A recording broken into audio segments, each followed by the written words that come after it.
Ayun na.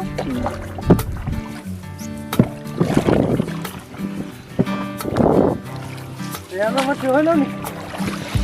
Maguri মতাপিং বিলত এটা অনিন্দ সুন্দৰ নৌকা যাত্ৰা এই ছাৰৰ কাৰণে আৰু ইফালে বন্ধু যদুমণিয়ে আয়োজন কৰিলে আৰু ছাৰে নাও চলাই আমি বাগজান মাগুৰী মতাপুং আৰু ডিব্ৰু নদীয়েদি এটা সুন্দৰ নৌকা যাত্ৰা কৰিলোঁ। এই সুন্দৰ এটা জল পৰিৱেশ তন্ত্ৰত বিভিন্ন প্ৰজাতিৰ চৰাই ফুল আৰু বিভিন্ন প্ৰজাতিৰ জলজ উদ্ভিদৰে আজিৰ এটা সুন্দৰ ৰাতিপুৱা কটালোঁ। ধন্যবাদ ছাৰ। আৰু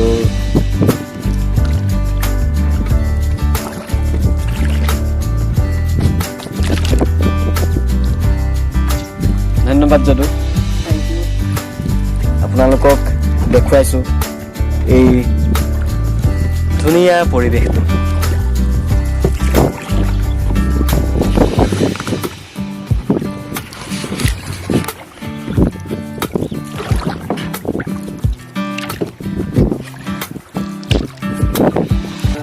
হাত নাও চলাই চলাই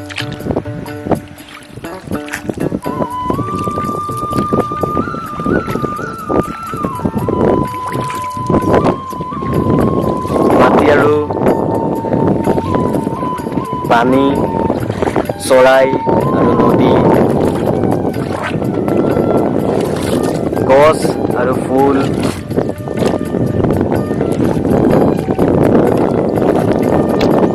এই অপূৰ্ব পৰিৱেশটো আচলতে চকুৰে নেদেখিলে অনুমান কৰিব নোৱাৰে।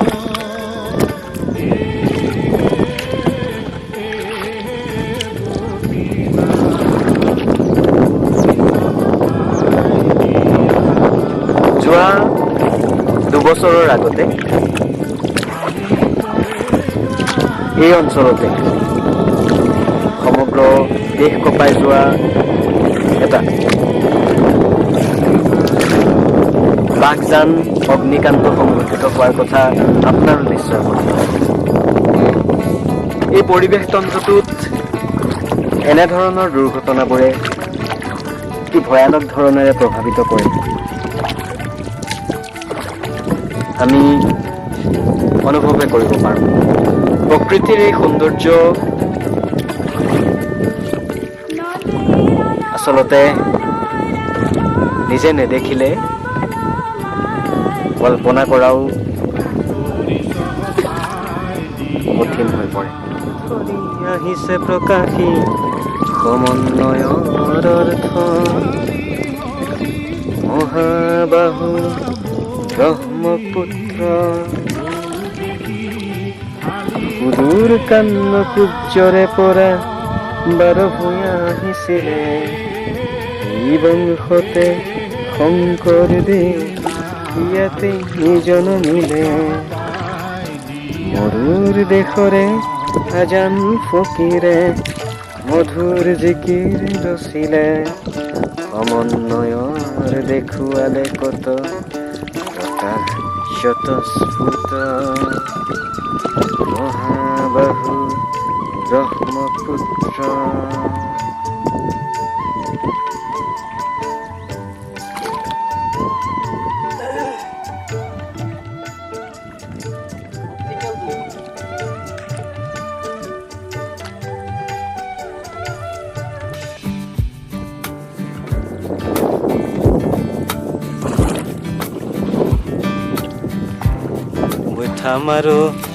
বৈঠা মাৰো ৰে,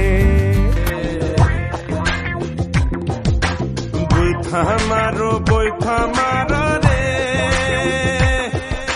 ও বাইঠা আধাৰ ভাইয়া ৰে আৰ ঝাৰিয়া বইথা মাৰিয়া যায় ৰে।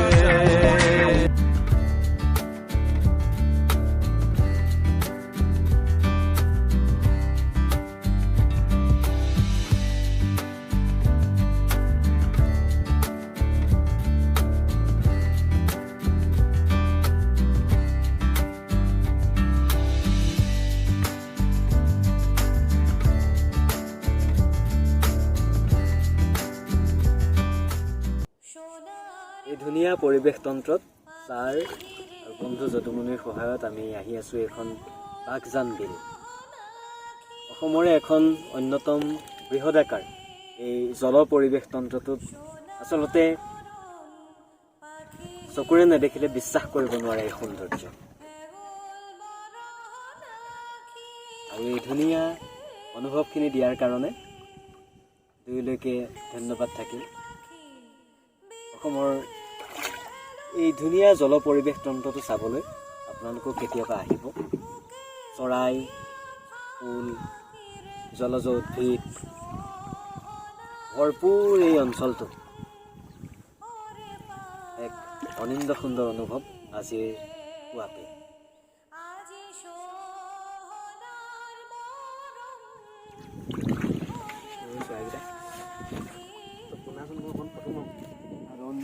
মই যে দিওঁ দুচত নকুচত্বৰ মৰ্যাদা, সিও বন্দী সহ্য কৰি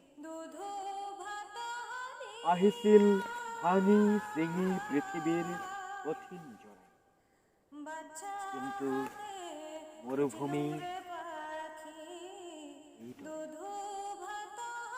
লাহে লাহে লাহে বছৰে বছৰে আহতৰ খুৰুঙত এপাহি কপৌফুল সোনকালে সৰে।